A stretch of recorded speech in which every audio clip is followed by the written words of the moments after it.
गणपतीची वर्गणी दरवर्षीप्रमाणे यावर्षी देखील आपल्या इथे गणपती बसणार आहे. तरी सगळ्यांनी रोज सकाळी संध्याकाळी आरतीला व प्रसादाला यायचं आहे. बोला मग किती फाडू? 5001?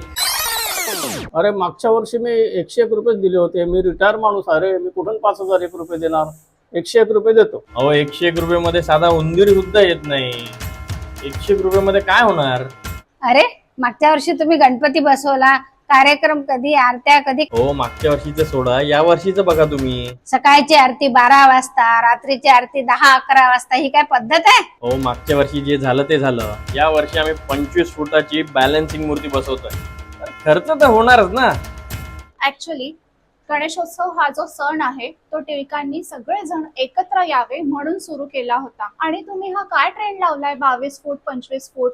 हे काय आहे? हा गणपतीचं नाव काय आहे हे तुम्हाला माहिती आहे ना रे?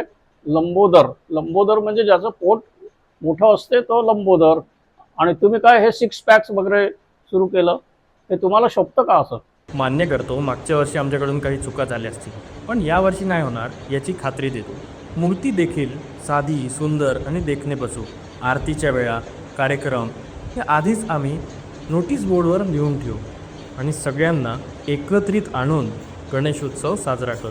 अरे वा, तुम्ही जर यावेळेस खरंच म्हटल्याप्रमाणे गणपती बसवणार असाल ना, तर माझ्याकडून 101 नाही 501 रुपये देतो मी. घ्या.